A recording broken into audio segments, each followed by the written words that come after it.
Hey guys, welcome back. Today I'm going to be answering some of your questions about thyroid cancer, specifically my thyroid cancer and my experience. Yesterday was my 2-year anniversary from getting my thyroid removed, and I put up like a Q&A thing on my Instagram story and I got a lot of responses, so I thought I would go through them and answer them today. I tried to consolidate similar questions, so if the verbiage of the question doesn't sound like exactly what you asked, that's why. Also, I live in a zoo, so you're gonna hear animals and people.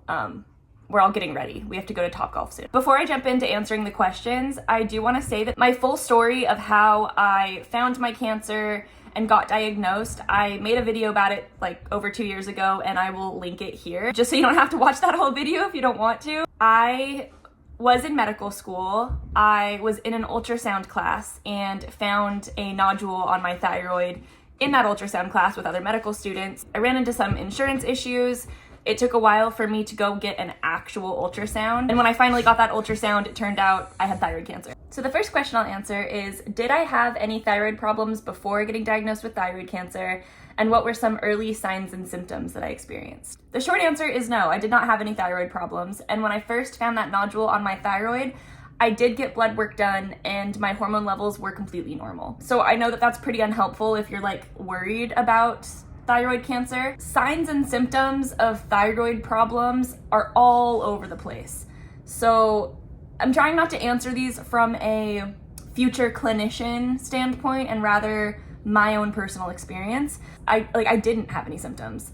That being said, if you're worried, if you have relatives who've had it, or even relatives who have other thyroid problems and you're, thinking about it, I would recommend talking to your doctor about it and looking into it. Because other than thyroid cancer, there's a lot of other things that can go wrong with your thyroid that can affect your whole body. So definitely worth looking into if it's something that you're worried about. How does it affect my day-to-day life? I wouldn't say that it really has a huge effect on my day-to-day life. It's just when I have to go to appointments that it all kind of comes crashing back down into my head. And I'm like, okay, this is still a problem. This is expensive.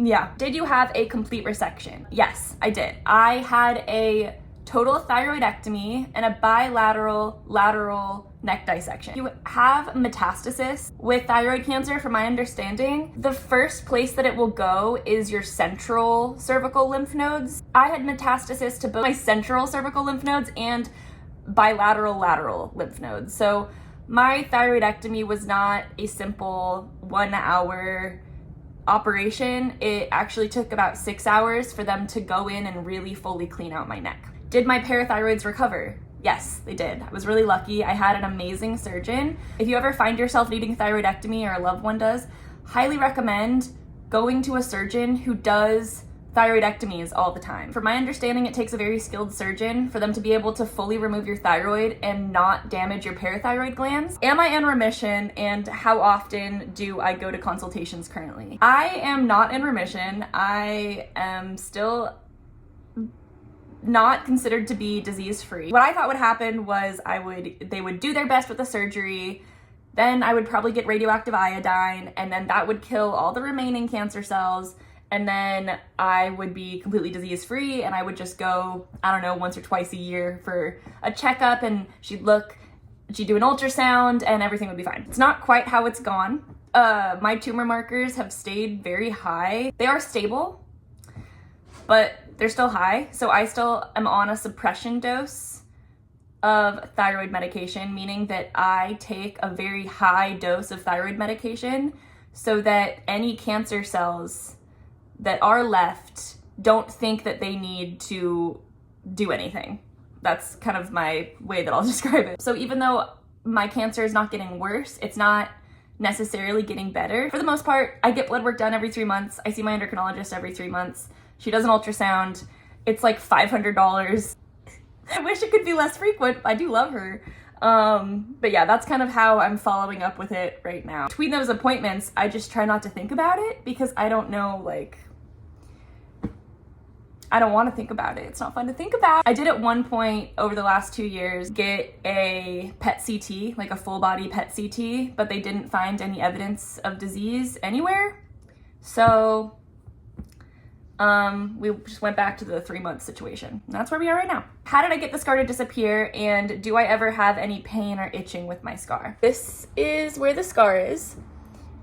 It blends in pretty well. Did I do anything to try and make it go away faster? No, I didn't. I really loved the scar. I thought it looked so cool, and it's part of my journey. So I didn't do anything to make it go away, but it has healed very nicely. I wish that I could trade with someone who wanted theirs to heal, because I didn't really want mine to heal, but it did, so that's great. I don't ever have pain, and I never did have pain with my scar. But itching, I do have sometimes. Like randomly, I'll get like a little bit itchy, but it doesn't hurt. And actually after my surgery and everything, it never hurt. Like the skin never hurt. They glued it back together, and I never had pain here. This kind of leads to the other question. What kind of pain did I experience? After my surgery, I did experience a very sore throat. That is how I would describe it. But I think it had more to do with being intubated, because I was under anesthesia for so long.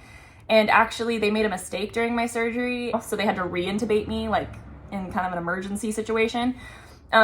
So I got intubated twice. So my throat felt pretty raw, but like all things considered, I woke up and was like, okay, yeah, hurts to swallow, but it's like a really bad sore throat. What is the role of the thyroid, and how do you manage the absence of it? The role of the thyroid is to secrete thyroid hormone, which goes around your body and helps you manage metabolism. To manage not having a thyroid, you do have to take thyroid medication. Nothing can make up for the role, Marlo, nothing can compensate for your thyroid. You need thyroid hormone. So I just take it orally. I, at first, was just taking levothyroxine, which is T4, a hormone that normally your body will convert to T3, which is like the active version of thyroid hormone. But because I seemed to be a poor converter of T4 to T3, my endocrinologist prescribed me liothyronine as well. So now I take levothyroxine and liothyronine, which is T4 and T3, and that really helps my energy level. It does really stress out my girlfriend though when we talk about like, what if our plane crashed and we were on an island? Her first thing is like, well, we wouldn't have your medication, so we'd have to figure that out. Like, yeah, that's true. I do really rely on this medication now. What were the most helpful things people did to show up for you? I would say it's been so long, and my experience with this cancer has changed so much. Back then, going to appointments with me made a huge difference. Hanging out with me in the hospital made a huge difference. So many people, specifically Michael, Belgian friend, he sent me this massive box of sour candy for my radioactive iodine treatment. Rachel got me a bread maker so that I could make my own breads, that I could eat bread during my iodine treatment, which was so helpful because I was so hungry. But yeah, I think just like checking in, not assuming that just because you got the surgery that you're fine now. Being patient with me and like taking it seriously, not like overly pitying, but not like just assuming that everything's fine. Those things helped a lot. How has your mindset changed since diagnosis? If you watched my video from 2 years ago, I'm wearing the same shirts, I think. I went into this very positive and very curious about the experience, thinking, okay, this is an unfortunate and stressful thing that's happening, but at least I am learning, and at least I can use this to make me a better doctor. I feel like I learned enough. I feel like I'm tired of learning it at this point. I'm like, okay, cool. My mindset is similar, I would say. I'm still glad that it was me as opposed to someone else, like me who can learn from it and use it to help patients. Me as opposed to anyone else that I love. But I will say that the appointments to me are less interesting. Being chronically ill is not fun.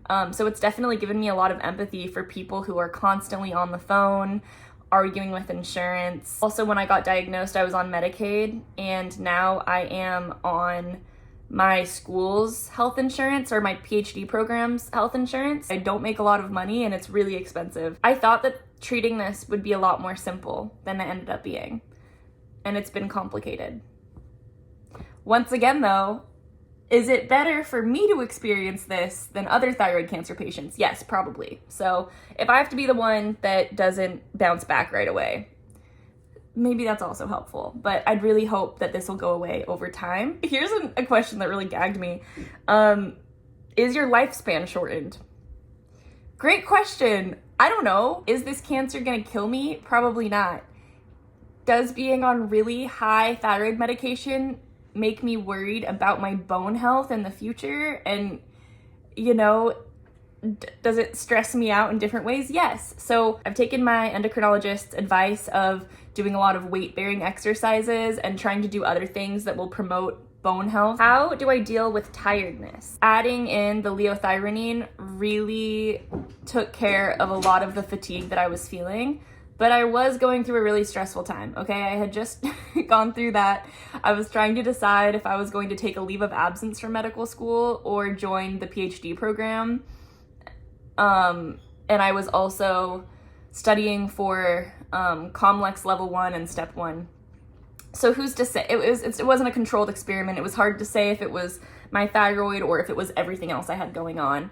But I don't experience any excess tiredness now. Did it cause any problems with my menstrual health? I haven't noticed anything. I am always shocked by my period. I feel like my cramps get worse every month. Every month I'm like, why is this normalized? This is horrible. But I don't know if that has anything to do with my thyroid. I think that I might just be getting more and more bitter because I don't need this. Did I take any supplements after removal? I did not. No. How is being a patient and a DO PhD student? Being a patient and a medical student was really, really hard. Because being a patient takes so much time and energy, and being a medical student is also a full-time job, and the schedule is not very forgiving. I'm hoping that my school will be supportive, but it'll be interesting to see how it works out with rotations. I'll, keep you updated. As a PhD student, I feel lucky. I get to make my own schedule, so it's not too hard to go to appointments and everything. Sometimes if I have, a particularly hard appointment or I'm feeling really emotional, I'm just lucky. I love my PI. She's very supportive, and if I ever need to take a day and relax a little bit extra, she's totally here for that. So not too bad with the PhD portion. I'm a registered nurse that coordinates Thyrogen treatment. Did you do it? Any advice to patients? I did do it. I did 2 Thyrogen injections. I will say they made me really nauseous. I didn't know that they could make you nauseous, but they made me feel really hot and nauseous. I don't really have any advice, but you could warn them that this one girl you saw on YouTube gets nauseous with Thyrogen, and things do not normally make me nauseous, so that's why I was surprised. Do the thyroid meds affect emotional regulation at all? I'd say that probably depends person to person, because some people are trying to figure out the right dose for them still, and so tiredness can obviously affect your emotional regulation. Now with my suppression dose, I get really hot, and getting hot can make me feel kind of angry. If I'm overheated, I can get kind of irritable. Have you noticed any changes in your body? People were asking also about weight change, hair loss, temperature changes, and just general feeling. The only one of these that I haven't experienced is hair changes. My endocrinologist, she sounded very absolute when she said, your hair is going to thin a little bit and it will become drier. I might have really forgiving hair. I use Pantene and I blow it out pretty often. I think that a lot of this hair stuff is genetic, okay? And if I tried to tell you that I did a specific thing for it, I didn't. It's just how my hair is. Weight? Yeah, my weight fluctuated for sure. It's hard to tell though. I met my girlfriend a week before I got the surgery. It's hard to tell if I gained weight because I wasn't exercising, because I was recovering and my neck kept swelling up, or if it was really just because of the difference in natural thyroid hormone versus taking it orally, or if I was just in a new relationship and she was just making me happy and cuddly and I was just laughing and just not caring as much, and who's to say? But I am now really getting back into moving my body more and eating a more balanced diet, so we'll see what happens. I'm not super focused on weight, but did I gain some? Yes, and I know that because my clothes fit differently. Temperature, yeah, I get hot way easier. I used to be someone who was always cold, not because of my thyroid was perfectly functional, but now I get hot all the time. And then general feeling wise, I feel like I've found a new normal, so I don't know, I feel fine. Did you name it before getting it removed? I think that we did, but I don't remember. Baby, did we name my thyroid? I don't think we did. Okay, she says that we didn't. We should have. Fuck, damn it. What should med students / doctors know about patients' experience of thyroid cancer? I've said this before and I'll say it a million times. Please do your best to not act like it's a good cancer. Yes, it has a great prognosis, but it still affects like every facet of your life for a while. It's still a really hard thing to go through, and hearing that doesn't help the way you think it might. Taking it seriously, saying, I'm sorry, asking the patient how they feel about it. Like, you know, some people, maybe they're fine. Some people, maybe this is the hardest thing they've ever gone through. Also, this is not just for thyroid cancer patients, but anyone working in healthcare, or if you're getting an x-ray, anyone getting an x-ray, request a collar to protect your thyroid. I had latent tuberculosis, so I had to get a lot of chest x-rays, and I don't remember ever getting a thyroid collar. Radiation can increase your risk of thyroid cancer, so make sure that you're putting a thyroid collar on your patients when they're getting an x-ray, or request one when you're getting an x-ray. Highly recommend that. How do you feel your patient experience helps you connect and empathize with patients? I think it's really helped me understand that being a patient can mean something very different every single day. You can't ever just know how a patient's gonna feel. You have to ask them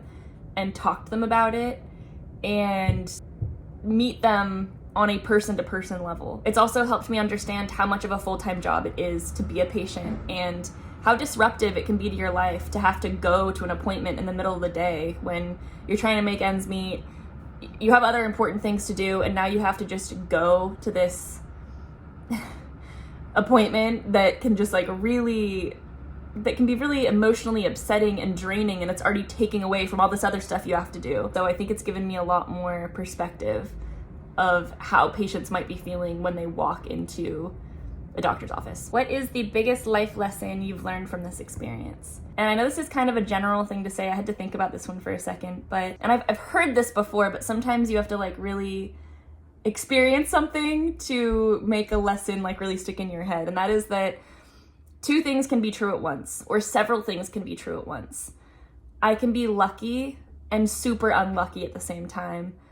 I can be grateful for all the people around me and also wish that things were different. I can be really, really happy and really, really struggling at the same time. I hope that these were informative for you. That was my best attempt at answering all of your questions. You okay? Have any extra questions? I can try and answer them in the comments. And yeah, I hope that was helpful and informative, and I'll see you next time.